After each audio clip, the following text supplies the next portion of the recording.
Gotta get into the groove.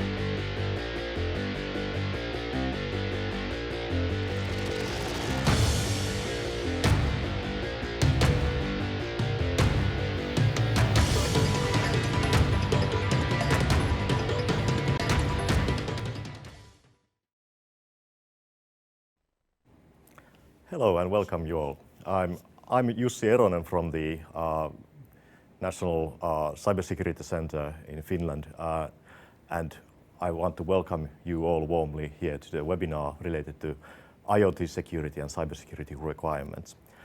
We have a lineup of great speakers here today, and without further ado, I would like to welcome Mr. Mikko Hyppönen, Chief Research Officer from F-Secure. Thank you. Welcome.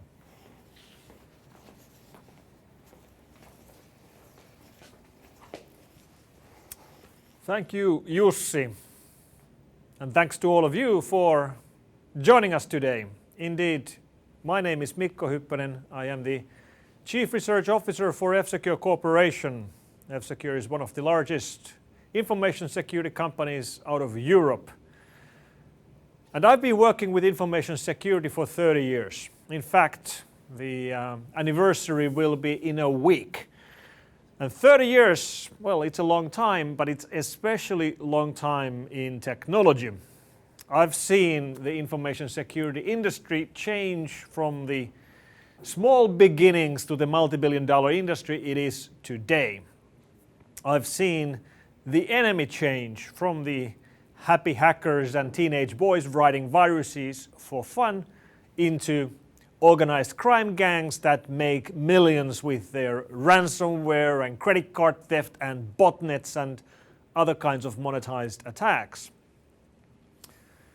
And I believe that we are in the middle of massive technological revolutions.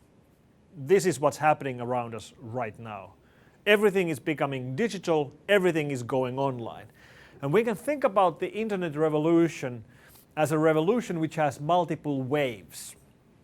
The first wave of the internet revolution took computers online. That revolution is already behind us. Today, all computers are online. You think about a laptop or a desktop, it's very hard to find a laptop nowadays which wouldn't be online. But it's not that long time ago when they weren't. When I joined F-Secure 30 years ago, basically our work was like it was today. We were sitting at our computers all day long, but when we were moving files from one computer to another, we weren't using networks. We were using floppies, because that's the only way we could move files around. We had no networks. We didn't have internet. We didn't even have a local area network. So the first wave came and went. All computers went online. And now we are in the middle of the second wave. The second wave is that now everything else gets online. Computers already went online, now everything else will go online. If it uses electricity, it will be online. That's how it's going to be. If it uses electricity, it will be online. Everything will be online. And the second wave is only in the beginning. The second wave of the internet revolution has only barely started. People often think that the second wave is smart devices. Devices are becoming smart. That's the revolution. No, that's the beginning of the second wave. You see, things will be online, both smart things and stupid things. But if it uses electricity, it will be online. And so far, we've only seen smart things go online. Eventually, it's going to be the stupid things as well. And yes, I am the father of the Hyppönen law, which says, quite simply, that if it's smart, it's vulnerable. If it's smart, it's vulnerable. It's a pretty pessimistic law, but it's also true. If you think about, I don't know, a watch, a traditional wristwatch, the kind of watch that you have to wind, is unhackable. Like, how do you hack a mechanical wristwatch? Well, you don't. But then when you add connectivity, when you add functionality and you get smartwatches, certainly smartwatches are hackable. Yeah, they might be hard to hack, but they are hackable. There's connectivity there. Will there be bugs in smart systems? Well, of course there will be bugs, because these systems, these programs, the software inside of these things are being written by human beings, and humans make mistakes. Humans make mistakes, and when humans are writing code, when humans work as programmers, the mistakes they make become vulnerabilities because these systems are interconnected. The revolution of stupid devices is still ahead of us. You see, smart devices are the kind of devices where the consumer knows and understands that this thing that I'm buying is online. This thing has connectivity. When a consumer buys a smart TV, they certainly understand that the TV is online. The reason why they buy a smart TV is that they want to watch Netflix. So they want the device to be online. They fully understand it's online. The reason why consumers buy smart refrigerators is that when they are in the shop and they don't remember how much milk they have, they can look inside their home fridge with a remote camera. These things have practical, useful features. There's very good reasons why people want to buy smart devices. But what I'm saying is that eventually even the devices that don't require internet connectivity will be online. Things like, I don't know, your kitchen scale or your kitchen mixer, things like that. Things where you don't need an app. You will never need an app for your toaster or your mixer. Yet those will be online anyway. They will be going online when it's cheap enough and easy enough for the manufacturers to take these online. Manufacturers would certainly like to get information about how their devices perform, like how often are consumers using their devices, where in the world are these devices, what kind of problems do their devices have, how often do their toasters catch fire. This is useful, valuable information. And even though it's valuable, it's not very valuable. It's nice to have. If it's cheap enough to collect that information, vendors will do it. And today, the price of a typical IoT connectivity kit with the chipsets and the connectivity set are maybe a couple of euros or a couple of US dollars, which means it's still too expensive to put that into a kitchen mixer, which might cost you $10 or 10 euros.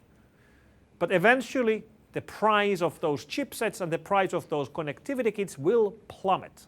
And when it's cheap enough, when the price of such kit is going to be a cent or 1/10 of a cent, every vendor will want to put these into their devices.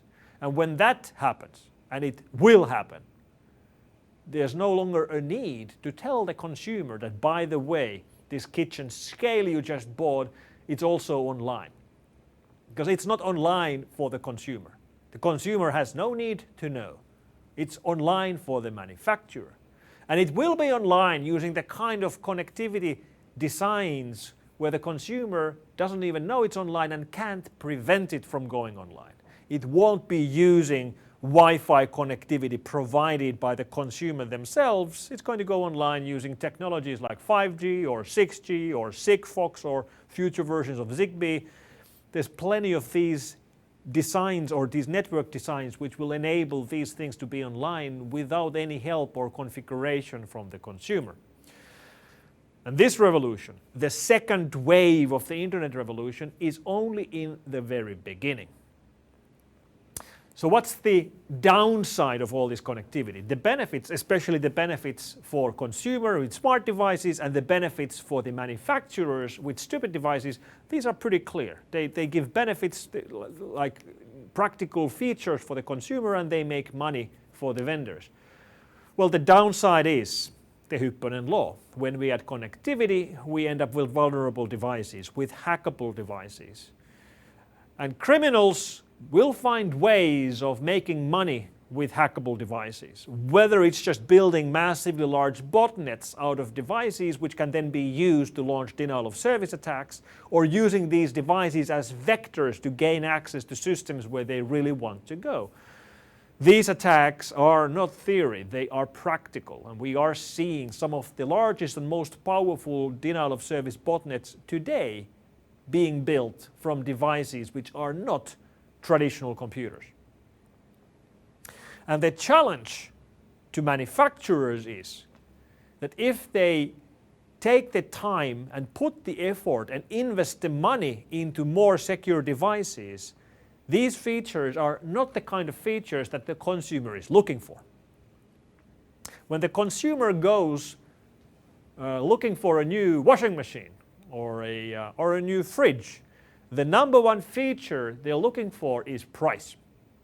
Price is the most important selling point for consumer electronics. This is the question consumers are asking, like how much is it? When they go buying for a washing machine, question number one is how much is it? Question number two is how much laundry can it wash in an hour?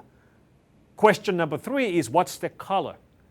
Nobody is asking questions like what kind of a firewall does this washing machine have, or does it have an intrusion prevention system, or how many years of security updates will I get with this device?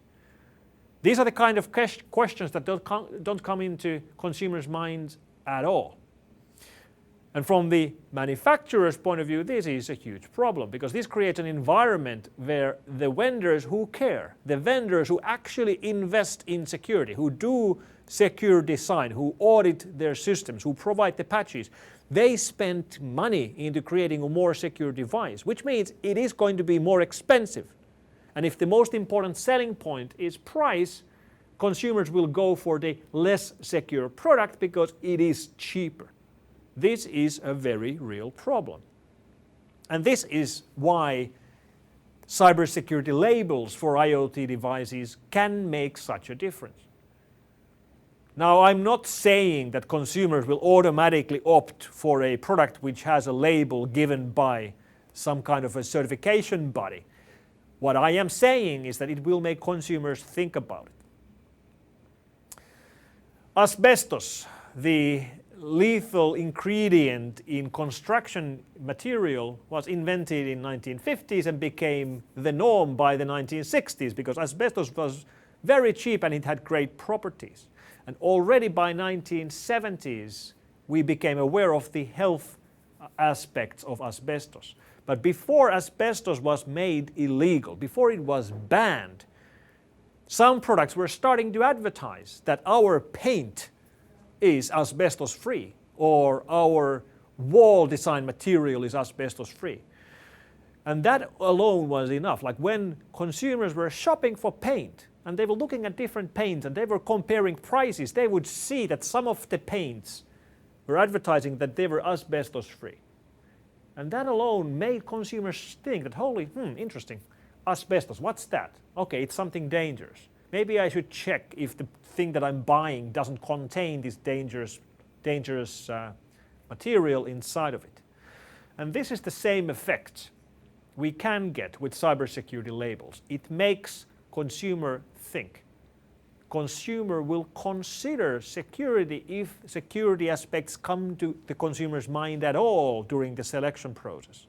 And this rewards the manufacturers that are able to provide security in their devices. The investment, the time, the resources that the manufacturers put into making their devices more secure, more safe, and provide support for longer periods of time costs money, which makes them more expensive. But if the consumers reward them for that because they think about security as a plus side, as something they want to pay for, in the end, everybody wins.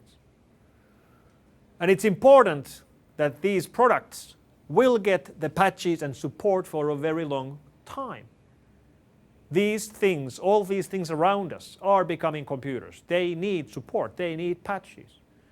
I recently ran a poll for my followers on Twitter where I asked the consumers that follow me that as a consumer, when you buy a car, how many years would you like security patches for your car? Because today cars are data centers on 4 wheels.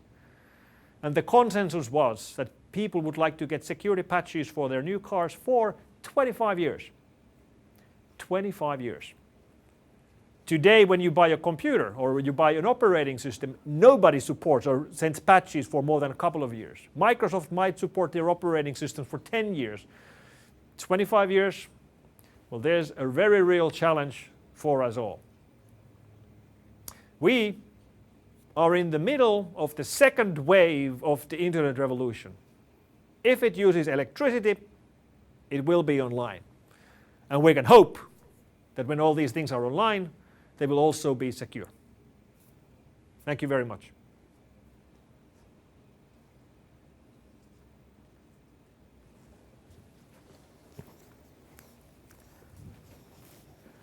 So thanks, Mikko. That really, I think, set the tone for today's webinar and the need for cybersecurity and the need to secure these Iot devices and the need that put us into having this webinar here today. So you can also ask questions, although this is a virtual event. Please use the facilities to ask questions in the presentation platform, and also feel free to tweet about the event using hashtags such as tietoturvamerkki or Cybersecurity Label. So on with the program. I already introduced myself. I'm Juhani Eronen. I'm a chief specialist from NCSC FI, and I have been working there for quite a while now and have been seeing the kinds of things that Mikko talked about in practice. So he said that we already have a big problem related to vulnerable and compromised IoT devices. This is statistics from our national takedown system related to a massive amount of data gathered from all over the world related to badness occurring from Finland. And we are seeing this already. So the IoT devices are compromised and they are causing problems for others. Actually, to put it very bluntly, we have seen this years ago. The statistics is from 2018, as most observant of you probably already noticed. So we have been looking at this problem for a while now and thinking about solutions on what to do related to IoT insecurity. But before that, let's go a bit deeper into understanding where all these problems come from. So in a word, I would say it's bad code. Well, that's two words, but anyway. The Open Web Application Security Project published in 2018 their IoT Top 10. They have been publishing a Web Top 10 for years now, which enumerates the worst problems that are evident in web applications. And this was the newest ones that they have been publishing related to IoT products. And those of you who are a bit more versed in information security can readily see that all these problems that are listed there are really basic. So that's why we are saying that by addressing these basic problems, you could really address IoT insecurity and make better products. So it's not rocket science. So we had the same kind of idea that the problem is consumer devices, so we should build something for the consumers. And we had, from pretty early on, we had the idea that it would be a label that would get the market from being a market of lemons where nobody knows the security of one device compared to the other, to being able to make informed choices on which product is more secure. Okay, but as we know that the first rule of standards development is don't. So basically we pretty early on thought that we as a small country can't really dictate on how the security should be done with multinational vendors. So we started to look outside for sources of requirements that everybody could agree on. And oh boy, there were plenty of them.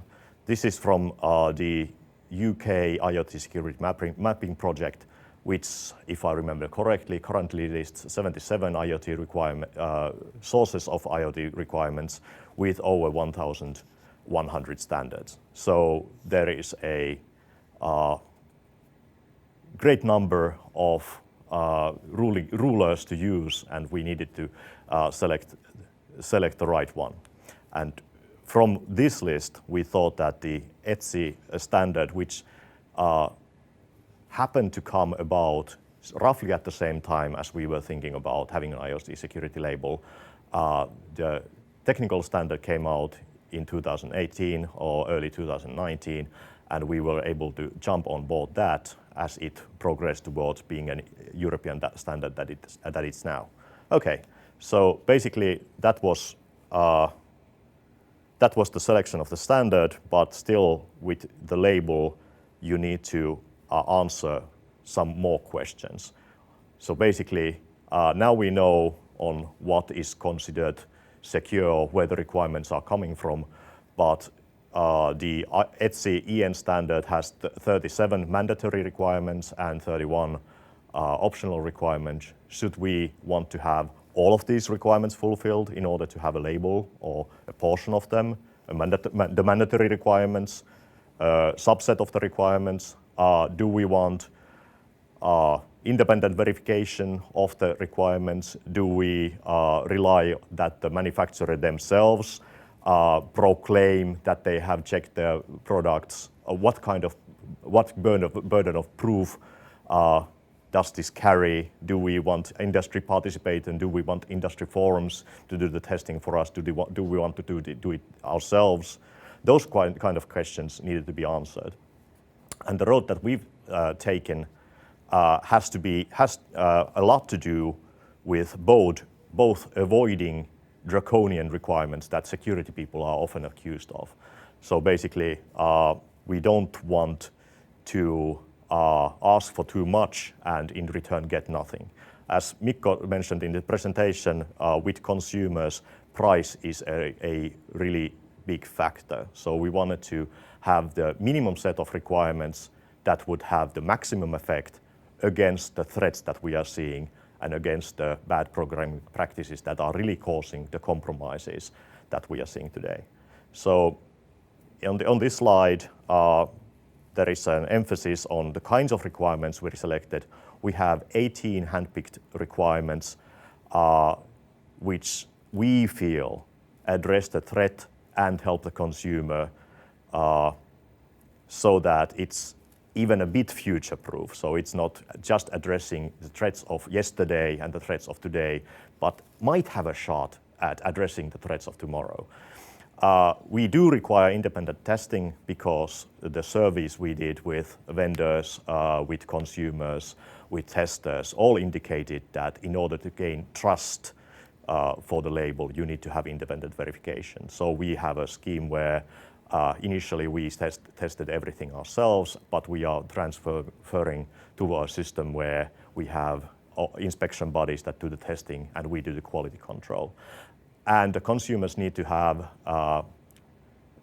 support for the security for the product for multiple years in order for all of this to make sense. And that's why we have a requirement about the support period for security updates, and we have yearly control discussions with the vendors, basically to state this is still the same product that it was last year when you checked it, or it has changed in this way, and this is how you should recheck it, and here is probably some sort of proof that we have already done part of the due diligence ourselves. So that's basically our cybersecurity label in a nutshell. We are aiming for a middle ground. There are already some schemes that have very few requirements. We have some of them speaking here today. We have a long history of stringent requirements within the field of cybersecurity, and we are trying to have a minimal set of requirements and continuous control and some form of independent testing. It's a pilot project. We hope to pave the way for future certification efforts. So that's all from me.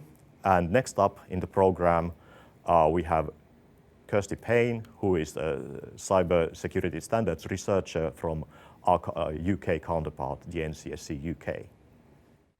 I'm delighted to speak to you this morning, and thanks to the previous speakers. It's always great to follow another NCSC to start my talk. So I'm here to talk to you today about ETSI EN 303645 and a highlights version of this talk. So I'm presenting on behalf of ETSI Technical Committee Cyber, introducing this strong baseline set of requirements for consumer IoT devices today. And my real message here is that the EN has been an absolute game changer in a global effort to better protect consumers. That is it in a line. So if you don't listen to anything else, do listen to that. The EN is an absolute game changer. There was a real market need for a baseline that was industry agreed and accessible to manufacturers, and it's very well suited to be the basis of a Cybersecurity Act certification scheme. So the EN introduces a common baseline across Europe and the wider global market. It's raising the security bar for all consumer IoT devices from, as we've already seen, quite a poor level right now to a really strong, good cybersecurity hygiene baseline. Every major attack at scale involving consumer IoT that we have seen so far would be fixed if all manufacturers implemented the EN and met the provisions within it. That includes Mirai, it includes more recent botnets, and all of these major attack scales that we see with consumer IoT that make it such a sorry state of security today. The EN really comprehensively covers 13 areas, and through that it covers a lot of security and privacy best practice. But most importantly, it is still attainable for most manufacturers. As we've seen with global botnets, there is no value in having a very few number of manufacturers meet an incredibly high security baseline, whilst most manufacturers implement no security at all. It really is a global effort and an urgent need to uplift the entirety of consumer IoT to a good security level. And that's what the EN preaches. So it's a pragmatic approach that is accessible to small and medium enterprises too. It is not out of reach of everyone except very large manufacturers. And importantly, the EN doesn't focus on exactly what you must do, but it focuses on where you need to get to. So the outcome, there's an outcome focus for all the provisions. That's important to create flexibility and allow for innovation from manufacturers. Also, it's needed to future-proof so that the EN doesn't quickly become outdated. And finally, it allows the flexibility to cover all consumer IoT devices and underpin the entirety of devices in the landscape. So I read somewhere once that people only really focus on your first 3 slides. And so I'd like to introduce this graphic as my 3rd slide, because if you take nothing else away, then I'd really like you to take away the content of the EN. As you can see, it's really covering such a range of security areas. There are 15 substantive sections plus 2 annexes, yet the entire specification is relatively short. So it's not an onerous task to pick it up and have a read. I do encourage you to do that. But it does allow that comprehensive coverage I spoke about of security best practice. It's been informed by real attacks, a realistic threat model, and lots of expertise from the security research community. And you'll notice I'll just point to the 3 hexagons in the middle there, section 5.1, 5.2 and 5.3, which is no universal default passwords, for manufacturers to have a way to manage vulnerability reports, and finally to keep software updated. Now, those 3 are the first 3 for a very good reason. As we know, lots of botnets and vulnerabilities are caused still in 2021 by having a universal default password, which we call, admin, but they exist for a whole wealth of IoT devices. And that is a real problem that needs to change immediately. So that's why it's number 1. Number 2 is if you find a vulnerability as a researcher, the old joke goes that finding the vulnerability is only 10% of your work. You still have 90% of the work to actually get that vulnerability reported. And that is a bit of a nightmare. So it's very important that every manufacturer has a simple way that a researcher can report their vulnerability. And finally, keep software updated so that if a vulnerability is discovered, it is possible to send patches and update software to account for that. So those are the top three, and I'll reference those a bit more later. But you can see, as I said, there's a real comprehensive coverage here of security best practice. It comes with some supporting annexes and help for people to report how they meet the provisions as well. And there's also a section on data protection for consumer IoT, recognizing that that is a growing threat area for the IoT as well.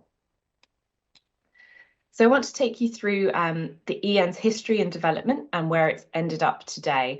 So there's a nice journey timeline here. We started back in June 2018, which feels like a very long time ago. It's actually quite quick in standards development, where the very first time we brought a set of security IoT provisions to CTC Cyber and began development. And so urgent was the market need, and there was so much interest in this area of security that we very quickly began a development of a European standard, and that is EN 303645 in February 2019. Now, TC Cyber didn't undertake this alone. As you can see from all the logos on this slide, there are a range of contributors from government and from industry and consumer groups, all of whom have a different perspective and something different to bring to the development of the standard. But we also had a very strong collaboration with writers of the DIN spec from Germany, so DIN spec 27072, including the core content from that and developing the TS and building that in. And then finally also working with CEN CENELEC JTC 13 members who have a lot of expertise in security and privacy, and they also made substantial contribution. So with this very rich collaboration, a real range of people came together, all united just in that one mission to urgently improve the state of security in consumer IoT. So once you've written your European standard, it goes for Europe-wide public inquiry and voting. And I think I can say I was very relieved it went better than the UK's attempts at Eurovision last week, as the EN was voted on and agreed and published finally in June 2020. It was published and now our focus is really on adoption. And that's quite impressive that it's not even been a year. Already a lot of work has sprung up from this in TC Cyber. So we have 4 documents that are kind of ongoing and under review in TC Cyber right now. So the first is the EN, as I've spoken about, which is a set of baseline requirements and outcome-focused provisions. But there's also a partner assessment specification to go with that, TS 103701, which is due for publication very soon. And this allows assessment against the EN for either a self-assessment by a first party, in-house testing, or for independent evaluators to test against the EN. Now, it's really important to have those different levels because it allows a manufacturer to test whilst developing the product and have a continuous cycle of security improvement, but it also allows for a sort of final evaluation of a final product. And so that's why the TS is so flexible in its approach to assessment. There's TR 103621, which is also published due for publication very soon.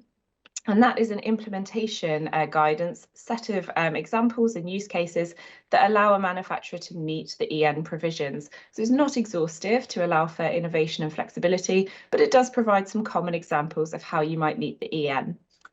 And then finally, we have some vertical standards and domain-specific extensions. We're working on one right now on smart door locks, where you need something a lot more specific than the EN. So bearing in mind the EN covers all consumer IoT devices, and you have some extra prescriptive and stringent specification for, say, a smart door lock that can build on top of the EN so that you know you always have this coverage and base security from the EN, but you're able to specialize and have extra provisions related to that vertical. As I said, in the case right now, we're looking at smart door locks, but that provides an extensible way to really build on the EN and future-proof it even further. So already, having not been published for even a year, there is significant uptake of the EN. Of course, in speaking today, I'm delighted to put Traficom at top of that list, as your national consumer IoT certification scheme builds on EN 303645. And we also have attendees from Singapore. So I'm delightful to say that we also have Singapore's national cybersecurity labelling scheme building on EN 303645. But as you can see there's a range of people who offer accreditation or have mapped to the EN, or there's like conformity assessment programs, and actually too many now to fit on the slide. And this list grows almost monthly. So do let me know if there's something missing. We're very keen to keep this up to date, of course.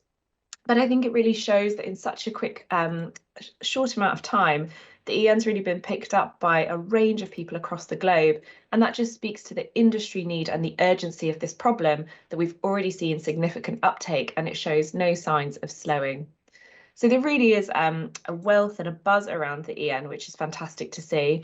And there are a further couple of case studies in Etsy's Enjoy magazine, where there's a smart dishwasher that's one of the first appliances compliant with 303.645. And you can see here an interview as well from Paul Brown talking about the smart door lock work that's going on in TC Cyber. So it's really building a good centre of expertise in TC Cyber around IoT and consumer security. So EN 303.645, would be suitable to support the Cybersecurity Act. Taken this quote from EU Council conclusions on the cybersecurity of connected devices from December last year, which notes that the EN as a cybersecurity standard for IoT devices is an important step in developing standards that can support the CSA. And both the EN and its companion assessment specification are well placed to provide the foundation for basic level consumer IoT assurance. The reason for that is that, as we've already seen, there was a lot of multi-stakeholder consensus, a lot of involvement from a lot of big industry and small industry, from government and from consumer groups, which really has made the standard really strong and excellent in its quality, with a range of expertise from across Europe and the world. It's really pragmatic as a set of provisions, and it's an accessible approach that gives a really good level of security across IoT devices. And then finally, it's supported by a lot of documents that are going through TC Cyber right now, and a really strong community that is just focused on adoption and uptake of the EN, which is fantastic. So finally, I'll just talk about this EN 303.645 in support of market access legislation. It's not suitable to become a harmonised standard under the RED, but it could inform the development of such a harmonised standard if that's been commissioned. And a note on the UK legislation that's going through right now on connected product security, those requirements align with EN 303.645, just covering those top three, which is no default passwords, to have a vulnerability disclosure policy, and for manufacturers to publish transparency on their security update support periods. Importantly, it's not stipulating what length that must be, but it's just saying that consumers should be informed and should know that and have transparency on the update support periods for security. So if you'd like more information, it's very hard to get this across just in 10 minutes, but there is a lot more information on the website at the top there, etsy.org. If you go and have a look on the consumer IoT pages, it explains all of the work going on right now and how things link together. And then if you want to go and look at the EN, here are a couple of links that should allow you to do so as well. So all I'll say is just thank you very much for your time this morning. It's been delightful to speak to you, and I'm excited to talk to you this morning. Thanks so much. Thank you, Kirsty. We have a question from the audience. Somebody is asking whether the EN standard has had any interest from Chinese vendors, as many of the devices that are sold in Europe, and many of the IoT devices in general are manufactured in China. Yes, thank you for the question. We have seen a lot of geographically dispersed uptake. So I know that there's been uptake, as I said, in Singapore and Taiwan, so interest in Asia generally, but I don't know of anything specifically from China. Okay. Well, keep those questions coming, or we will be able to get to them in the panel, and if there are many questions, even after that. So I want to personally say that I've been involved in the development of the Etsy EN standard, and I think the discussion has been very fruitful, and we've had a lot of good views in there. And well, I haven't been that much involved in standards development, and I thought it would be dull and dry, but this one was definitely a positive experience. So thank you, Kirsty. We'll need to go forward. The next presenter is, I hope I get this right, Aristotelis Tzafalias from the EU Commission and DG Connect more specifically, for those of you who are into EU law. Aris, are you there? Yes, hello, I'm here. I hope you can all see me and hear me clearly. We can see you. Thank you. So, yeah, first of all, thank you for the invitation and the opportunity to present here today. Now, my 10-minute intervention will be a broad overview of what we in the European Commission and generally speaking in the European Union are doing to improve cybersecurity in consumer devices, but also other products. And I particularly liked Mikko's analogy of a wave. And I was thinking, that our efforts are in the direction that we continue to ride this wave of innovation and connectivity rather than fall off or wipe out. And if you happen, like me, to be a fan of 60s garage music, there's of course a very famous song called Wipeout, which hopefully will not be the soundtrack of the future. So I would like to start by pointing out that while cybersecurity in consumer devices is what we are talking about, there is a much broader picture out there and many things that we have to address in parallel. So if you think about, the ecosystem, we think of cybersecurity as an ecosystem, and of course within that ecosystem, threats to IoT devices play a role, but we have to address other things. So we are working on things as broad and high level as discussions in the United Nations on responsibilities of nations as regards cybersecurity. So if you think about botnets, where those botnets originate, where are the criminals acting from, what are the responsibilities of those nations as regards cybercrime. We're also working on combating cybercrime, but of course also on protecting the resilience of our critical infrastructure to cyber attacks. There are also many interdependencies in this whole ecosystem. So we know software security depends on hardware security. Devices depend on the networks. Network security, of course, also depends on product security. And in the meantime, both the network and the device depend on the grid, to function.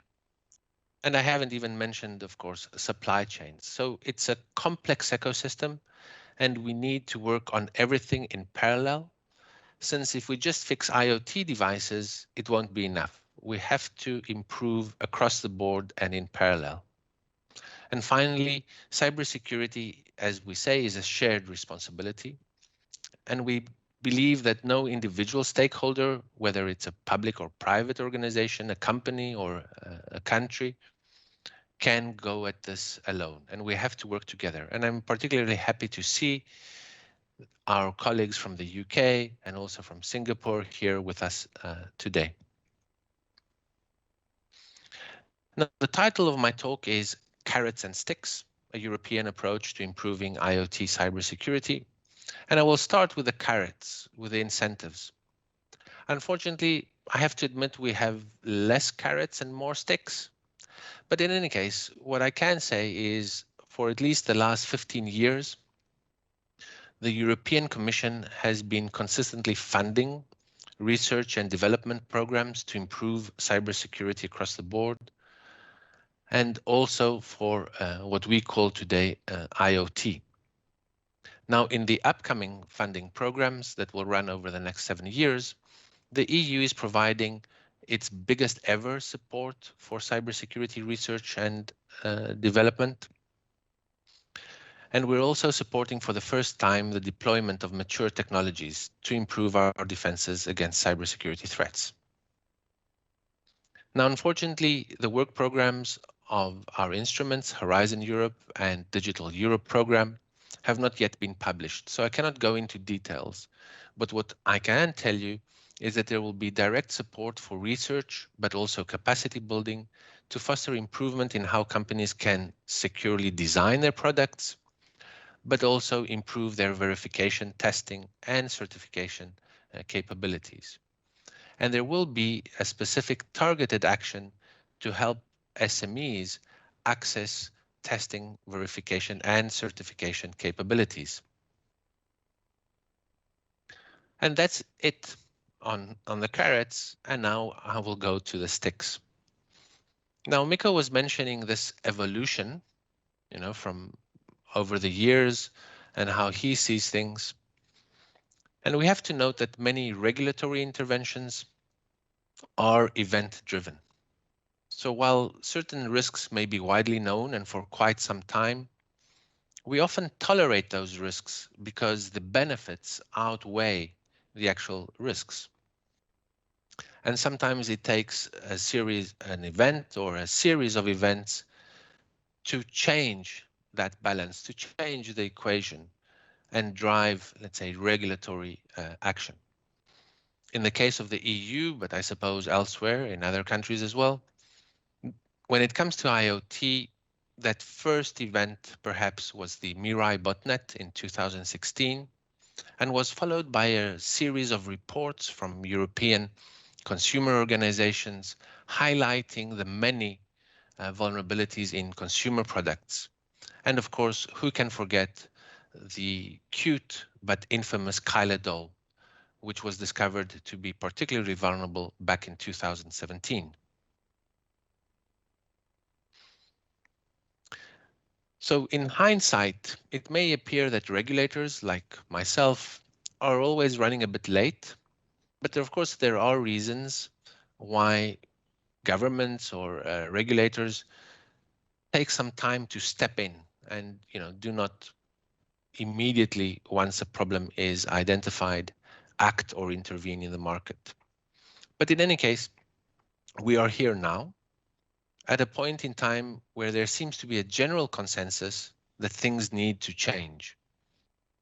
And as evidenced by the presence of the UK, but also Singapore here today, this seems to be the case across the world.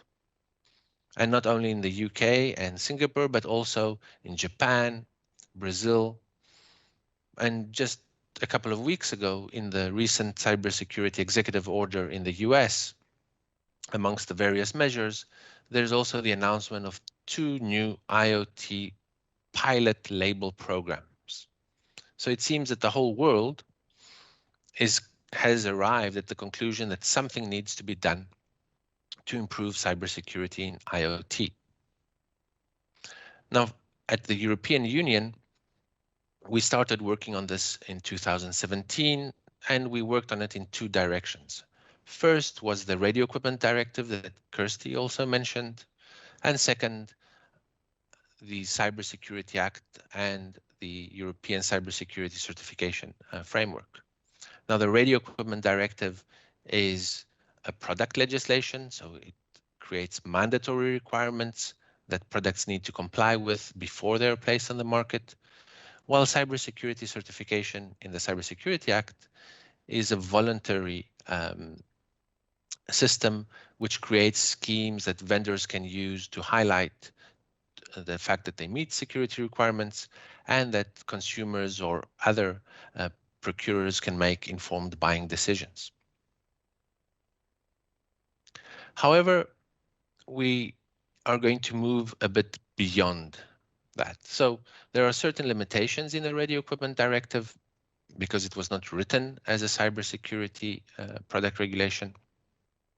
And the voluntary nature of the cybersecurity schemes under the CSA, the Cybersecurity Act, may not be at this moment in time suitable to cover or let's say rebalance the cost-benefit equation that we are talking about. So for this reason, in the recent EU cybersecurity strategy for the digital decade, we announced that we are considering further regulatory measures to address cybersecurity in products and associated services. So we'll spend the next couple of minutes discussing with you and sharing with you our thoughts about what these new measures should look like. So if we were to design together a product regulation to address cybersecurity, and not only in IoT consumer devices, but across the board. So a regulation that could cover a consumer IoT device, an industrial IoT device, any smart or dumb electrical connected, as Mikko would say, product, including software, the software we use. Now, we have been studying this problem for a few months, and we see that there is general consensus on some points. For example, it's clear that if your product is out there, if it's connected, and if it can be vulnerable, then it should be able to be updated. There should be no place in the EU market for products that remain vulnerable without the ability for those vulnerabilities to be fixed. But there are other issues that we're looking at, questions which remain open. And there are several discussions, very interesting discussions, that we will be having with you, all our stakeholders, both in the EU, in Finland, but also internationally, as we proceed. And of course, there's a clear and important role for standards bodies such as ETSI, but conformity assessment bodies as well, and other stakeholders, including industry and consumer organizations. So when we're looking at a regulation, what are we looking at? First of all, the scope. So what kind of products are we talking about? So on our side, we are thinking of a broad scope. So to identify certain requirements that can apply as broadly as possible. Now, one of the reasons for that is because we have a need to act now as we perceive it, and we want to cover as much as possible rather than wait for a period of 10, 15 years to cover one product after the other. And as some of you may know, EU legislation takes a lot of time from proposal to actually adoption. And the other reason is because many components or many parts of products are common. So whether it's an IoT, a smart washing machine, or a smart refrigerator, or even an industrial application, many of the underlying requirements, but also the components are common. So we feel that what we are calling a horizontal approach might be the way to go. So after the scope, we are looking at what are the requirements. Now, in EU law, we use the term essential requirements, which, as Kirsty said, these are requirements that describe an outcome. So, for example, appropriate, strong authentication, without telling you exactly how to build your product. Of course, the reason is to make it future-proof, but also allow innovation. So we need to find the requirements that can cover both product features and functions, but also we are thinking about non-functional requirements, like exploit mitigation, hardening. And we're also thinking about requirements on processes, so the activities performed to design, develop, deliver, and maintain these products. For example, towards the end, things like vulnerability disclosure, providing updates, etc. And then the question is, when do these requirements apply? Do they apply only when the product is initially, as we say, placed on the market? We think not.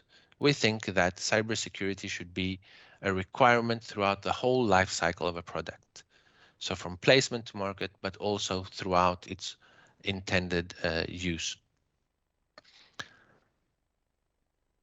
So this horizontal approach relies on a combination of having these clear essential requirements, followed by a development of appropriate standards. And there, of course, we rely on ETSI and CEN and CENELEC to help us. We're also thinking about using cybersecurity schemes under the Cybersecurity Act also to demonstrate conformity or provide evidence that you are meeting the requirements. And then we come to another important aspect, how conformity assessment is performed. So how do I know that the product actually meets the requirements? Is it the vendor that signs a declaration that the requirements have been met? Or do we need an independent third party to actually carry out some tests, audits, or inspections, depending on what the requirements are, and certify that the requirements have been met? Now, in EU law, there is a risk-based way to reason about this. Usually, the higher the risk, the more likely it is that we need an independent third party. But all these are things that we are considering, and as I said, we will be discussing with you and all our stakeholders in the months to come.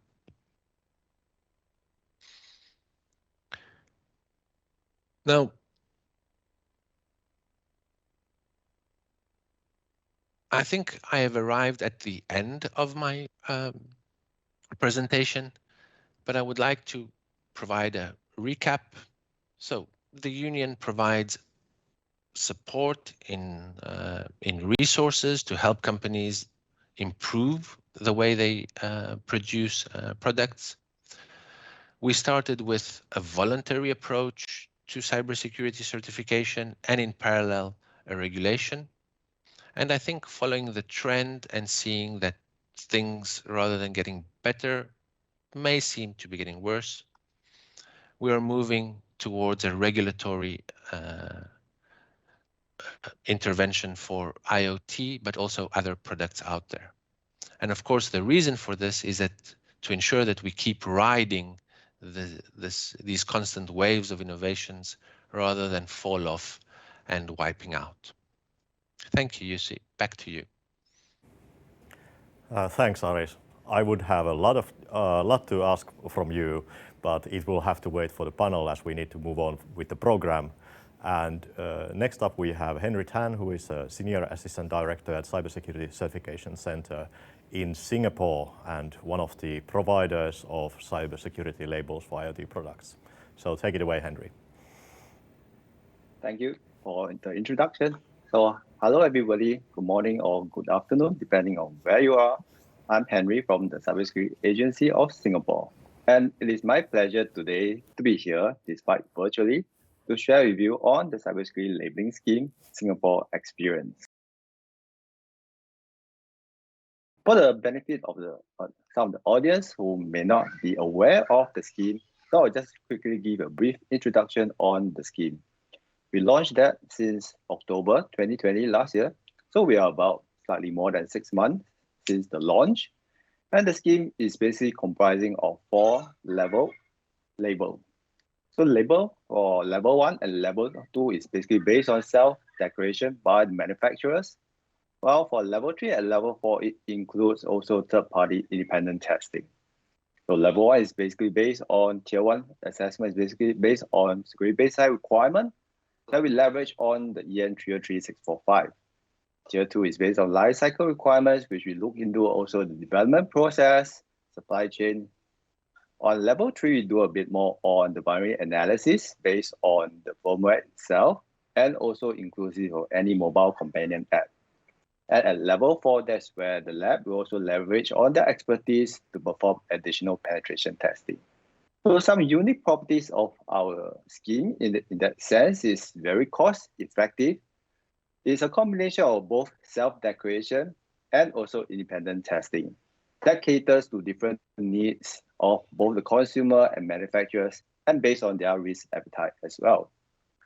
So it's basically almost like zero cost to be on board easily with level 1 and level 2. Whereas for more established brand, they may opt for level 3 and level 4, as this is one of the observations which I'll further elaborate in subsequent slides. It's basically a labeling scheme that in general, our population is very familiar with. We do have labeling scheme for like energy consumption. We have like labeling scheme for restaurant cleanliness. So it is something that our general population is very familiar. And by incorporating this model, we do hope to present a very simple, transparent way of helping consumer make informed decision at the point of purchase, that they can use this as a quick reference to make their assessment. That doesn't require them to have deep technical testing or special expertise in terms of cybersecurity. At the same time, this really helps manufacturers to continuously improve their product. So while they may at early stage come on board with level 1 and level 2, we do provide a kind of a progression for them to continuously improve, and that's where they will over time make more secure product and also differentiate themselves from the competitors in the market. And last of all, we do hope that with this scheme, we do encourage kind of like mutual recognition and also enable market access, boosting the economy, not just for Singapore, but for all other partners, including for the developers and help the consumer. On the macro level, it is pretty much also a risk-based approach. The scheme is primarily based on a voluntary basis. Nonetheless, we do mandate for certain critical devices. For example, we have worked with our telecommunication regulator to mandate the labeling of Wi-Fi routers. By October 2021, this year itself, all Wi-Fi routers sold in Singapore will at least get CLS level 1 onto the router itself, while it remains voluntary for the rest of the categories of products.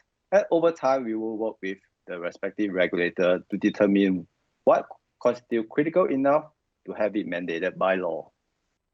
And last of all, which is also a very important point here, is that we leverage on well-adopted standards, for example, the EN 303645.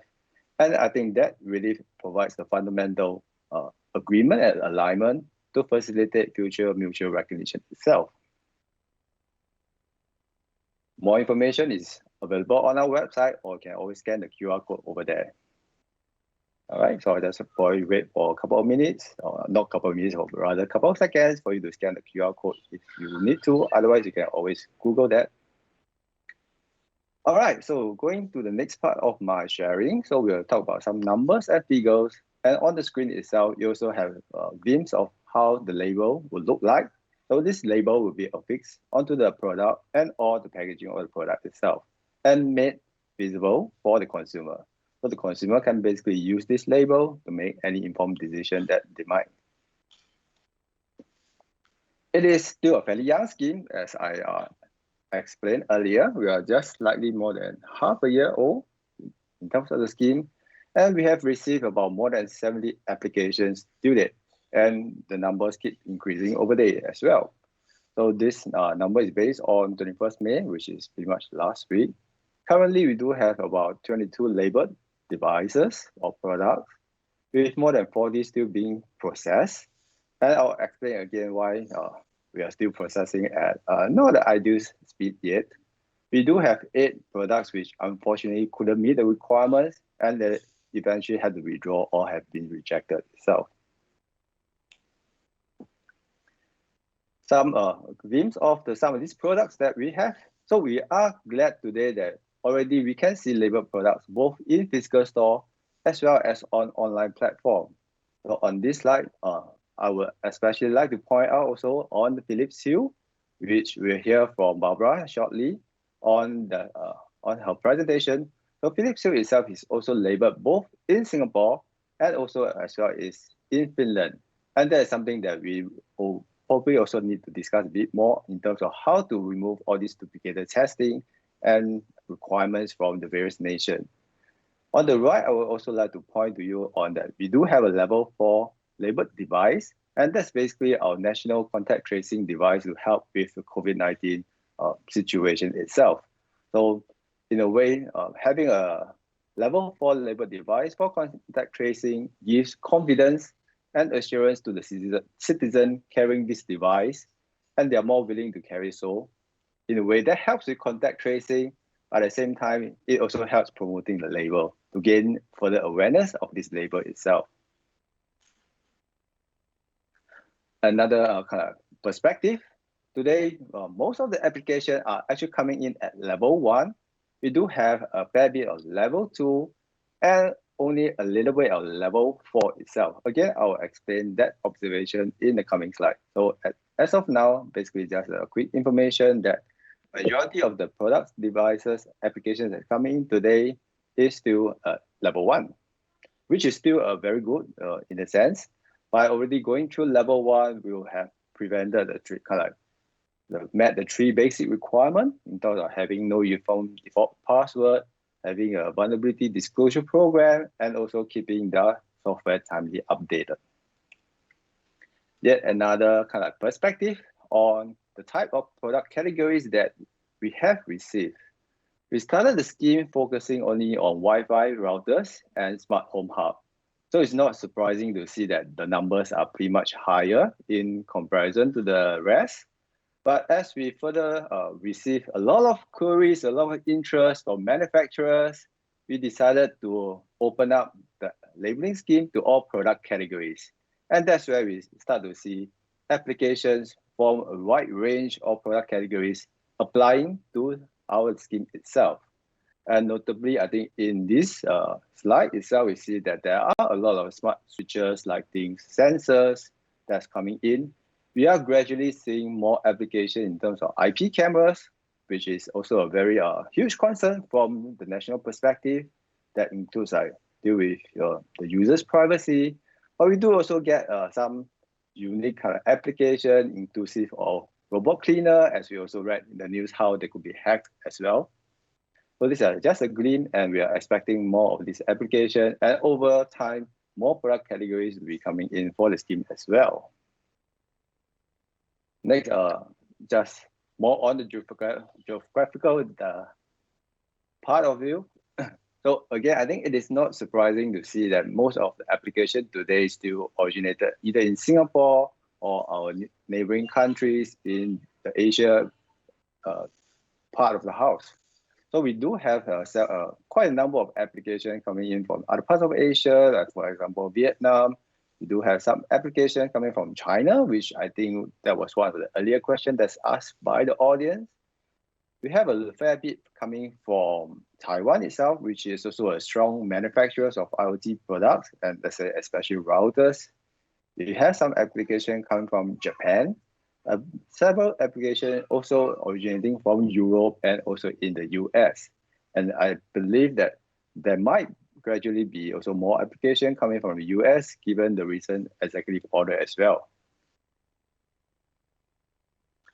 All right, moving part to the next part of the presentation itself. The next few slides will be slightly wordy because we really have a lot of observations, and I think I have to pretty much handpick just a couple to share on this session.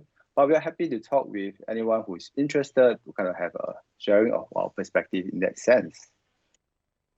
All right, some observations. So a notable percentage of products today still could not fulfill even CLS level 1, especially on the universal default password. These are some areas that we have seen that from user or mobile app authenticating to the device directly or from the app to the cloud, between devices where they authenticate within one another, from devices to the cloud or cloud to the device. We have also observed that certain smart door lock or perhaps a number of other devices still uses default passcode, and they do not enforce user to change this passcode during the initialization or during the setup itself. And even though some of these products itself may not have default password, they have not implemented a good kind of anti-brute force mechanism. Like example listed over here. So when an attacker reaches the attempt limit, for example, 5 times of failure login, and it got redirected to a page to reset the password. However, it doesn't stop the attacker going back to the original login page and then try with another 5 times again. So I think these are something that we do need the industry to improve upon, and we are working with all these manufacturers to help them better understand what constitutes a security failure in a sense, and how they could actually better fulfill the requirements and what kind of implementation they should take note of. On vulnerability disclosure program, we have a general kind of situation that the vendor actually just submit their general support contact as treating it the same as VDP, which in a way, with our opinion, that is not exactly similar. And there's also missing timelines on information on the timelines for the initial acknowledgement and status update. And more importantly, the use of a vulnerability disclosure coordination platform is rare. I think earlier, the IoT Security Foundation has created such a platform, but unfortunately, it is no longer available as of now. On software updates, we do observe again some non-ideal situation in a sense. So many of them are in fact still relying on MD5 as so-called a digital signature, which essentially it is not. And we all know that MD5 could easily collide. Some of the manufacturers have deemed .img or .bin as encrypted, which is again not the case. We see several products that are still transmitting their firmware over insecure channel, like for example, over plain HTTP channel. And there's also no concrete date for software support duration in a sense. And I think this is something that we are working on actively with the manufacturers. Some other concerns is also on the differing ways of authentication failure handling. And two notable signs that we still continue to observe that for many routers, the HTTP is still enabled for administration, and also WPS is also enabled both by default. And that is something that really concerns us, and we are working actively with the developer. So many of this reason has led to the process being slow than ideal, than we expected. And nonetheless, we think that this is a very important task. That despite taking more time, we feel that it is worthwhile to work closely with the manufacturers to help them get familiarized, to have them get confident on having their product being more secure as well. We do not want to just turn away by saying that, hey, you failed and come back next time, but rather we want to be a bit more proactive and help them go through this journey itself. And in a way, they are generally keen in producing more secure product. Despite having hurdles during the process, they did not give up right away. So they continue to kind of engage in us, better understand how to do that. And sometimes it takes several iterations eventually only for them to achieve level 1. And nonetheless, I think they really appreciate this process of making them more understandable on cybersecurity in a way that many of these manufacturers are pretty much small company which has no prior background. So with this engagement, I think they're more comfortable. And in fact, after obtaining CLS level 1, many of these manufacturers has actually started applying for a high level. And I think this kind of like reconcile with our intent of trying to motivate manufacturers to go on higher level over time. Another trend that we observe is smaller developer and manufacturers tend to be contented with just starting out at level 1 and level 2, which allows them to use the self-declaration mechanism with little to no cost involved. I think many of them, as I mentioned, are very small and they have no prior cybersecurity background, and they are not very prepared to invest huge costs into subjecting their product to high level, which they have no certainty that you'll pass. So having this mechanism of self-declaration, letting them understand how the process goes with little or no cost involved, kind of incentivize them or motivates them to want to come forward and then have a go at it. And over time, again, they are now looking at high levels. On the other hand, we do observe that the bigger brands or the digital giants will always almost straight away go to either level 3 or level 4. And they will also, in a way, engage the approved labs to do any pre-testings before actually submitting the application itself. For the burden of their brand, in a way, they are making sure that their products are able to pass the test before they actually submit the application itself. So this is another trend that we have observed. All right, moving forward,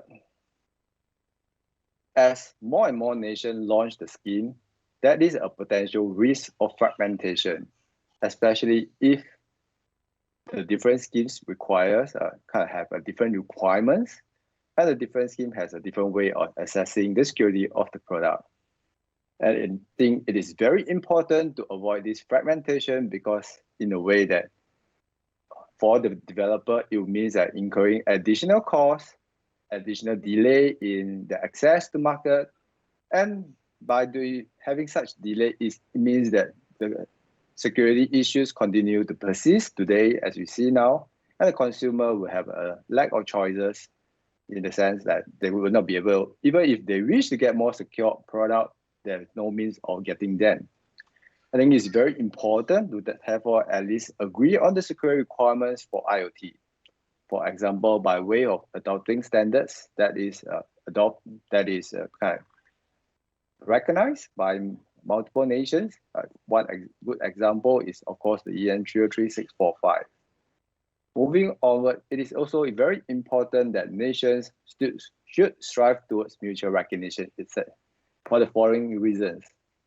As I mentioned, it would then remove duplicated testing and facilitate market access. I'm sure we'll hear more of this from Philips in the next presentation. A collective voice, in a sense, also sends a very strong signal to the industry that nations are taking it very seriously. And it is better that they conform to it early rather than later. By doing so, it enables more labeled or certified IoT devices into the market. Consumer has more choices and are more educated from the cybersecurity perspective. And all in all, eventually it creates a safer cyberspace for everyone.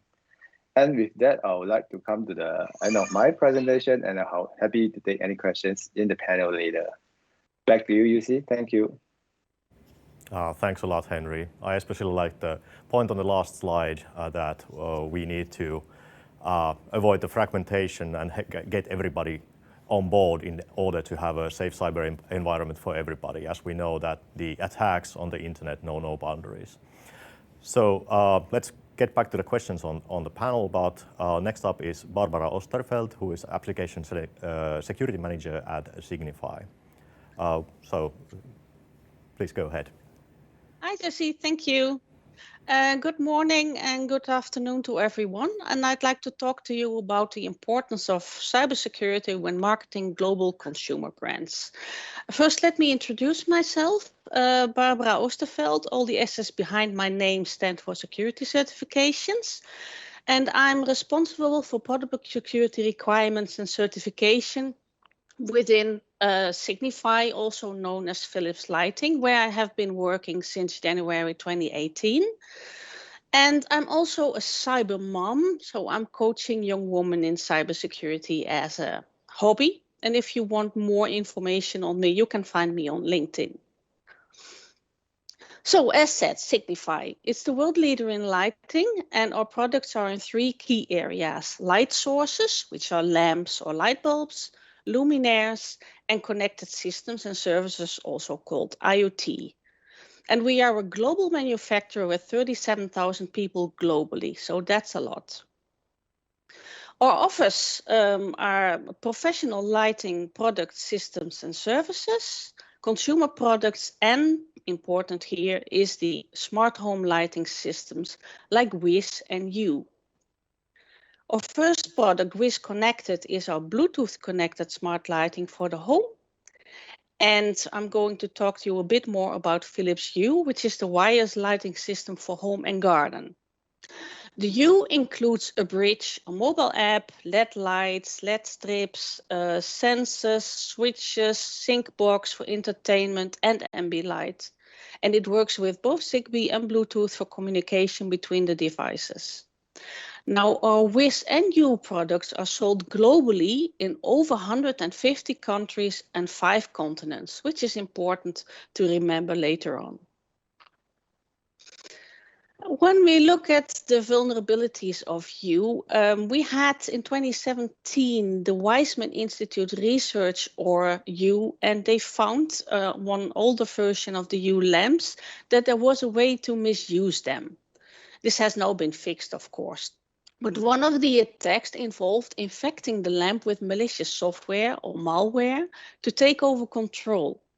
And in a city where there are many Hue lamps, this would spread in minutes. Once affected, the attacker can take control of the lamp, brick them, or use them to attack others as part of a distributed denial of service attack. So that would be a quite serious issue. A more recent example, end of 2019, we were informed by Checkpoint of vulnerabilities they found in the Philips Hue, and they mentioned that through a coordinated vulnerability disclosure process. So we notified the responsible business units, and they acknowledged the vulnerability to Checkpoint the same day. A fix was developed and automatically installed on the U bridges by January 2020. And in February, so after that, Check Point made their findings public. And they presented the case at the DEFCON Safe Mode in August 2020. And for those that are interested, the link will be shown in the presentation, so you can see that afterwards. So yeah, indeed, we had some vulnerabilities in the past. But to exploit the U vulnerabilities, you would need a lot of knowledge and resources, making it impractical to exploit these vulnerabilities. But many IoT devices have vulnerabilities that can easily be exploited. Looking at this cartoon, for instance, you may think it is fun. But if you look closer, you will see that many consumer IoT devices have been found vulnerable and or are used in ransomware or other hack attacks. And this cartoon actually has become reality. Now, why is security so difficult? Well, everything is getting connected. Mikko already said if it's smart, it's vulnerable. And in a typical smart building or home network, we already see several IoT devices in the secure environment of the network. Mostly these IoT devices are the weakest link. And a hacker only needs to get one way of getting in.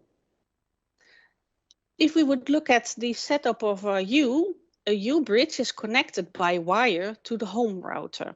And it communicates with the connected lamps and accessories through Bluetooth or Zigbee. The app is on the mobile phone connected wirelessly to the router, making it possible to control the light. This was always considered a safe home environment. But in practice, there are a lot of other devices connected to the router, wired or wireless, and these can be vulnerable. So you cannot trust your companions in this safe zone anymore. We have to do something about that. So we are really worried about security. And then you would say, well, it's just a light bulb. What can they do? Well, of course, any malware or hackers can do direct damage, which would probably brick your light bulb. But besides bricking your device, it is also possible to use the IoT device as a stepping stone. There's this famous example of the criminals that hacked a thermostat in a fish tank from a casino, and they used that thermostat as a stepping stone to step onto the server of that casino and to steal data. And our worst nightmare is that there would be a botnet army of light bulbs attacking the world. So this is definitely something that you need to prepare and protect against. We see that many European institutes found security issues with smart home devices and consumer IoT, ranging from smartwatches, connected toys, security cameras, vacuum cleaners to toothbrushes. So definitely the regulators are noticing. But also our customers expect us to do something about security. They want us to assist them in securing their installations. They want to have secure design in the secure office. They want hardened installed base with layered security. They want advanced security capabilities like secure boot, trusted platform modules. And really important, if something is going wrong, they want us to respond. They want to have an incident management process with patches coming up. So the market is definitely asking already. And we see that there's a lot of legislation and standards coming up at the moment worldwide. Our earlier speakers already mentioned many of them. The Cybersecurity Act, the Radio Equipment Directive. We see a lot coming up in US. We already had the IoT security law. NIST is now working on a new IoT security, consumer security standards.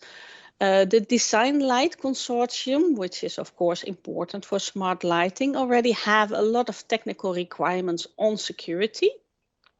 And important for Signify is the IEC 62443, which is for the standard for industrial automation system security. And of course, the one that we have been talking about already, the ETSI EN 303645.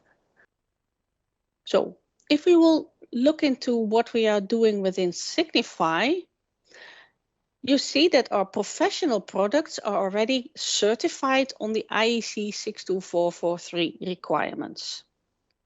Our consumer products are already compliant with the ETSI EN 303645 requirements. And our process, our secure development lifecycle, is certified on the IEC 62443 4-1. So we are all already doing a lot. But now the next step is to, next to our professional certification, we want to prove the compliance of our products to the applicable consumer IoT security standard as well. That is the reason that we obtained the Traficom and CSA security labels already. And we are looking into certifying our other consumer products as well as other labeling schemes or certifications as a further step in offering secure smart lighting for consumers.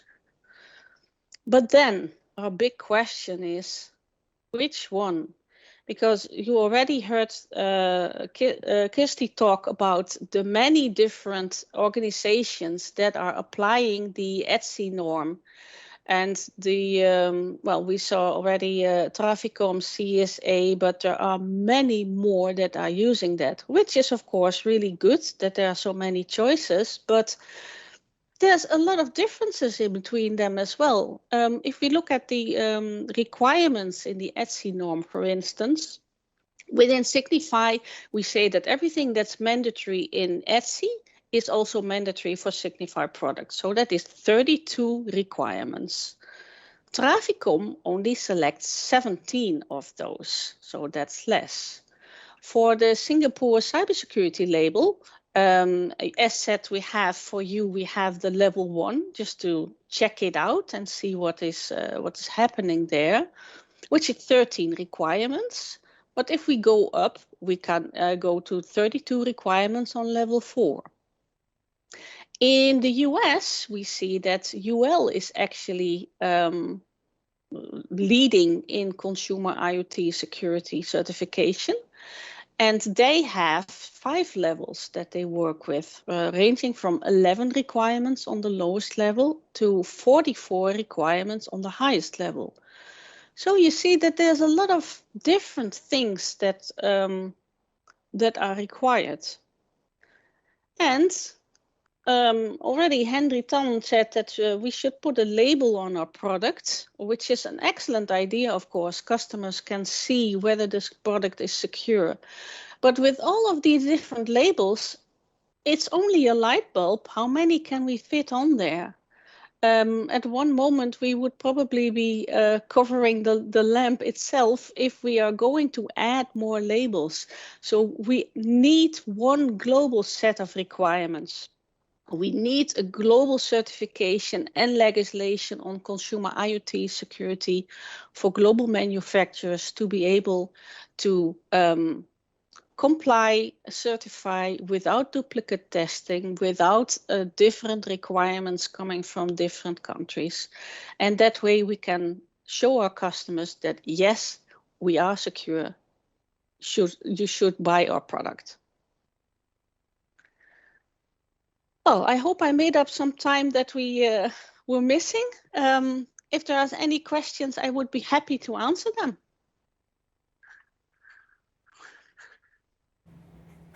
Okay, thank you, Barbara. As we're running a bit short on time, we want to have a break, but it will be a 2-minute break. So grab a coffee, grab a glass of water, walk around, and we'll be back with the panel and with some hopefully vivid discussion. Thank you.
So that was our very short break, and we are still trying to find the sort of echo. I think we got there.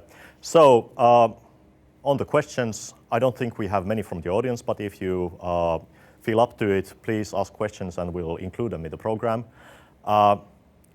So I'll start with one question. Please try to keep your answers short so we can fit in many of them. And I'll start by asking Mikko here that we all, I think, have been agreeing that consumer IoT security is a problem and we need to do something about it. But if you would have your way on one thing to improve the situation, what would that one thing be? I wish we would stop repeating the mistakes that we've done in the past. I wish we wouldn't need to reinvent the same things over and over again. A great example on how this has been happening with IoT security is that when IoT devices and smart devices, when the first wave of smart devices came upon us, we were surprised in F-Secure Labs as we were monitoring internet traffic that we started suddenly seeing more telnet traffic, unencrypted, age-old protocol which already died. We used to use telnet in our servers in the 1990s and it got replaced by encrypted SSH connections, and then for some reason that I can't explain, IoT devices started using telnet again. So my wish, get rid of telnet. Overall, get rid of repeating the mistakes that we already did and learned to avoid. That's my wish. Okay, that was two things, but I'll count that as one. So Kirsty, what's your take? Yeah, I would say, of course, to have no default passwords. No more admin, or anything like it. That is easily, for me, the most basic, the quickest and simplest fix to massively improve the state of IoT security today. And it's also the first provision in the EN. So, of course, I would say that. Okay, oh, that's great. And by the way, I love your background. Is that a llama? Yeah, it's an alpaca. It's an alpaca. Yeah. It's easy mistake to make. we do love our llamas in the NCSC. But next up, Aris. One thing. Yeah, finding that one silver bullet is, for me, always challenging. I mean, I can easily support what Kirsty said, for today, but I firmly believe that there's no silver bullet and we have to do many things at once and all together. Okay, that's easy to agree with. How about you, Henry? All right, on the non-tangible side, I believe that mindset change is something that is most important. I think with consumer having a different mindset and manufacturers having a different mindset on cybersecurity, I think gradually we will get there. From the technical perspective, I would likewise tend to be agreeable with Christy as well. As we have gone through a number of applications today, the default password remains one of the challenges that we have seen in product developer. And I think over time, they're also getting better in that sense. But that will still take time. But if there's something that I highlight is mindset in that sense. Okay. We all I'm seeing some agreement here. How about you, Barbara? What's your take? Well, I think there's one thing even worse than default passwords, but that's no passwords at all. Most of the time, we do see that there is some password protection or authentication on the IoT device itself, but it is communicating with a cloud environment through APIs. And we see a lot of examples where those APIs are not protected at all. So instead of getting the data as a hacker from the IoT device itself, it is really easy just to go to the cloud through that API and get a lot of information. And we see that many research companies at the moment are focusing on finding those unauthenticated APIs. Yeah, that's certainly a problem. And one of the issues that I've been hearing that people complain about the EN standard is that it only focuses on the product whereas we have a larger ecosystem consisting of at least the product, the apps, the ecosystems, or the ecosystems of ecosystems. And I would like to take it from here is that how would you like to see that tackled in the future? Let's change the order a bit. So Barbara, would you be willing to go first? Yeah, as I already said, we are focusing on multiple standards because our products like the U have a complete ecosystem with cloud and devices. And that means that we are focusing on the professional security, the IEC 62443, on the EN, but also on the Cloud Security Association. So I would love to have a one-size-fits-all security regulation. Yeah, that would be probably the silver bullet that everybody's looking for, that would fit the 10-cent IoT chip from China to the car in Mikko's example, but that's a tad challenging. Henry, what's your take on IoT ecosystems versus merely products?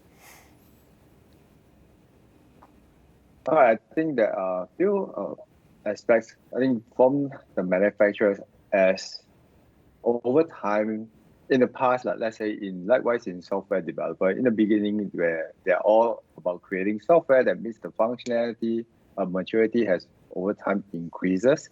I think that for IoT, it is still very beginning, it is the beginning of the second wave. In fact, as we heard earlier, today IoT manufacturers are still largely concerned on manufacturing chip devices that meets the needs, not so much on cybersecurity. I think, and that's where I think we all recognize that that is an issue.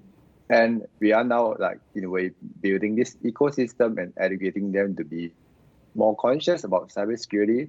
And likewise, I'd like to reiterate the point that also Barbara mentioned, that having potentially a universal scheme or at least agreed mutual recognition across nations, across geography, will potentially kind of send a very strong signal to also these manufacturers, be it where they are manufactured in, be it where they are developed in, to have a understanding that this is the trend going forward, and they're more willing to come have update on this aspect as well. So I do urge nations or audiences today who are representing their nation to speak with Finland, speak with Singapore, speak with UK on how we can actually collaboratively, jointly make this happen. Yeah, that's a compelling story. We need all to act together on this. How is EU thinking about tackling the greater problems? Yeah, well, I think it all starts with what we define today as a product. So, the notion of a single standalone device is kind of outdated. So that's why we mention in our text product and associated service. Like you read in the news, that doorbell was hacked. But then if you dig a bit deeper, it wasn't the doorbell, it was the web API. So, they logged onto the server. And I mean, you can put that doorbell in a safe, but then you will get the data of the cloud. So I think the notion of a product is something that no longer holds, that one isolated thing. And that's how we approach it. When it comes to mutual recognition and, that is the goal.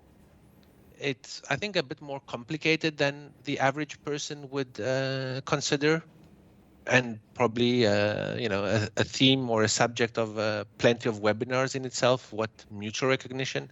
But ultimately, I think we all strive towards that goal. And with the partners on this webinar and on others, I think we will need to work together. And certainly in all our statements, that is a goal, and we seek every opportunity to do so. Okay, Kirsty? Yeah, so I agree it's a global problem, needs a global effort, and a holistic approach is really important. I think going to back to Barbara's point about the need, for not having this fragmentation, I completely agree. It's really difficult to keep up with several competing standards, as the old joke goes. Just making another standard just makes things more complicated. But what's important, I think, is to focus on the challenge brought by IoT specifically. So leaky cloud and unsecured S buckets, like we all know that. So that is not an IoT specific problem. What we're seeing is due to the increased popularity and the widespread innovation and market that's going on with IoT, we're just seeing more of it there, but those aren't new problems. So I'm really keen to make sure that we focus on IoT specifically, and that's kind of why the EN focuses on IoT devices and the particular problems brought by them, as opposed to kind of these APIs and cloud issues, which I agree are also of a concern. Yeah, I think we all also have, because we are still in the labeling business, we will have a lot of more labels for the cloud specifically that address issues beyond these IoT products. I know that it's always the hard part to be the last one in the panel, but what's your take on? Well, Jussi, you had a great point about how fragmented the ecosystem is, as we have totally different IoT systems, from smartwatches to doorbells to smart cars, all the way to OT systems like the ICS and factory side of connectivity. But there are some common ground as well, and the best example I can imagine there is the operating system. Almost all of this is being run by Linux or Linux-based systems, all the way from the integrated systems inside of our IT chipsets to the servers that provide the backend for these devices. Our cars run Linux-based systems, our watches run Linux-based systems, with some exceptions. You have some QNX, you have some BSD, but Linux is the great success story. It is by far the most common operating system on the planet, partially because IoT and partially because mobile devices. But if we can somehow build the ecosystem around secure Linux distributions or bring better security tools for Linux developers, everybody inside the ecosystem would benefit. So that at least is, one thing that affects almost all parts of IoT security. That's a great point. So if we broaden that a bit, generally security of open source and even investing in the security of open source would be a good thing to improve everybody's security. I think we have time for one more question. In my mind, I had the idea of we are always talking about the role of the customer, the consumer, and how to get them interested, how to get them to buy the secure products. So I know you have already gone through some of this in your presentations, but I would like to ask you to again emphasize on how to get the message across the consumers in this fragmented landscape that this is the most important thing in security, and this is why you should make the choices. Let's muddle up the order a bit. So I would like to start from Aris, sorry. Yeah, you see, well, I mean, we also have this, we have provided for the concept of labeling, but we also know that there are, many studies out there on how difficult it is to get the right message across. So, label security, but do not provide a false sense of security. And to be honest, and I mean, since we're all here together, I am afraid of Mikko and his people. I will put a label out there, and then, Mikko will have some free time. He will take that label device, he will trash it, and then, I can see the tweet, European Union label trash, hacked in 5 minutes. So Mikko's laughing, it's already part of his to-do list. So on our side, we want to be a bit careful. And if we design a label, make sure that it is effective, but not in a way that creates a false sense of security. And therefore we are happy for now to sit back and see what Henry is doing and how that goes. And somebody said that a smart person does not learn from his mistakes, learns from the mistakes of others. So Henry, I'm looking forward to your next observations in a year's time. So I would actually love Henry to continue on how to gain the necessary trust based on the levels 1 and 2 of your label. Okay, there are a few messages that actually we have been advocating and doing on awareness campaign. First of all, we always try to be upfront, be truthful about that.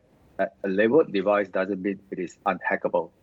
It is having a label means that it is subjected to several tests and requirements that it fulfills the basic hygiene level, and at least the consumer has certain assurance that it is pretty much secure for their home usage.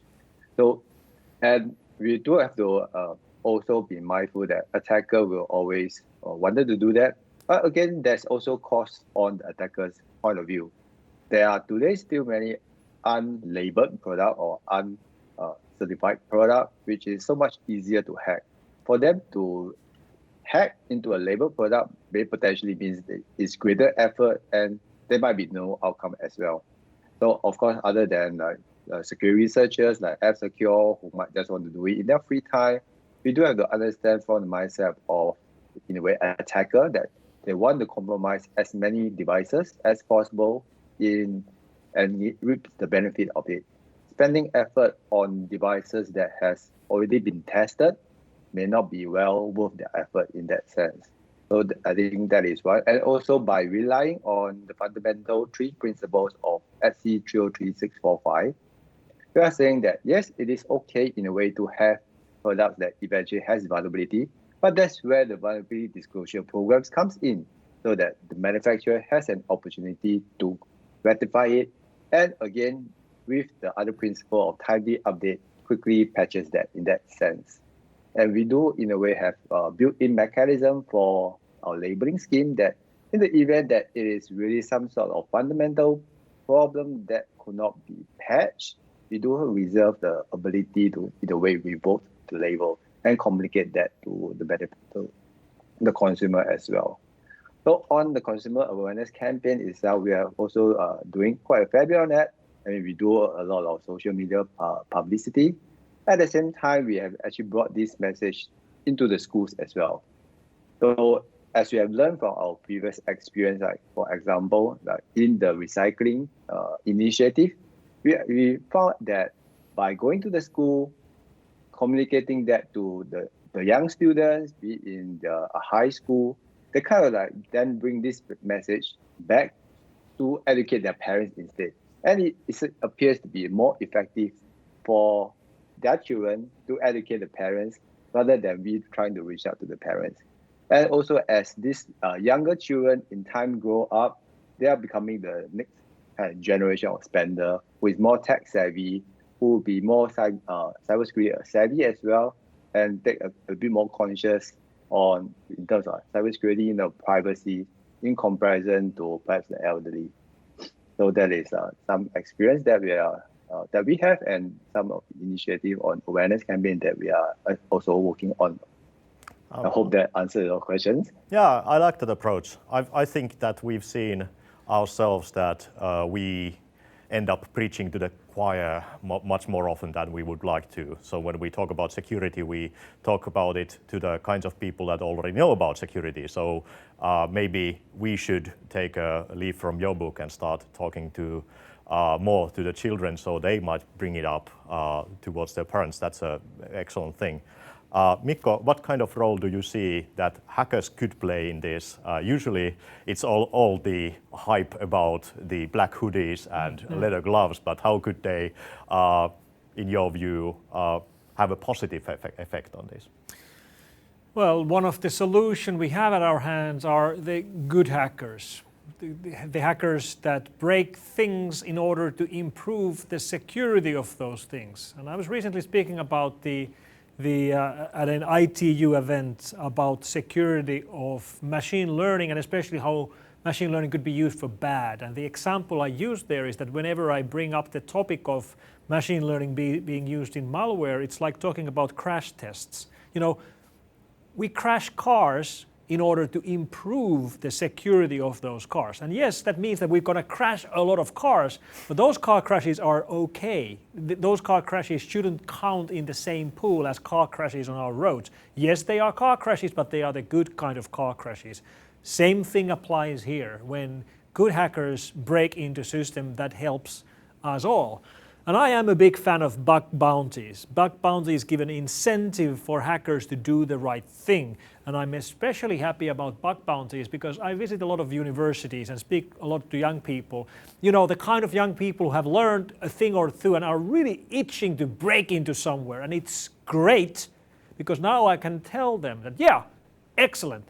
Go and break into Apple, go and break into Google, or go and break into our systems. It's okay, it's legal as long as you follow the rules of the bug bounty. And if you break in, you even get money for it. And the reason why this works is that we would love the people who find vulnerabilities in our system to sell that information to us instead of selling that information to someone else. So good hackers are part of the solution. Excellent. Barbara, would you be willing to take your proverbial car to a crash test party? Well, not my own, but I would be willing to watch someone else's be crashed. Yeah, I think this problem, we can only solve it if we attack it from all sides. We as manufacturers, we need to say we have asbestos-free products. The hackers, but also the assurance services and certification bodies have to get it out there. Be aware, consumer. This is what can happen if you have a vulnerable device. This is what you should watch for. Just like the banks are now doing this, be careful, don't share your PIN and don't answer mails that are coming from us. And the third one is the government needs to do COVID testing for IoT devices. And the ones that are really bad, they just shouldn't come in. Okay. That would solve our issues, I guess. But it will be a long while before we get there. Well, how about you, Kirsty? Are you willing to say to insecure products that you are not welcome in our country?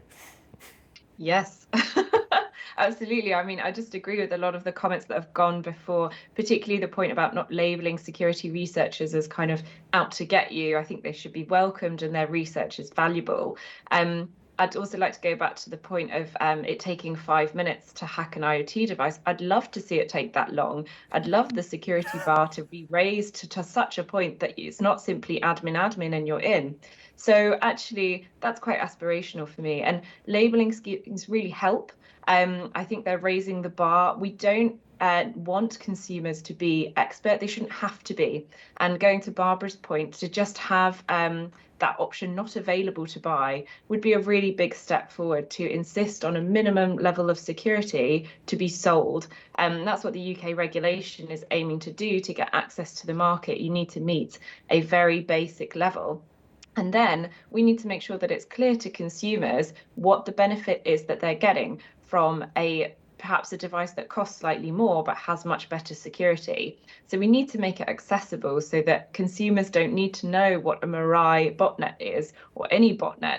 They just need to know how it will help them and make sure that that market incentive is there.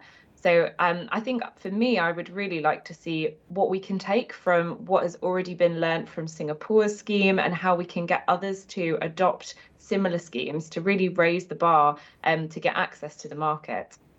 Well, thank you. So thanks a lot for all the presenters. Thanks for all the excellent discussion within the panel.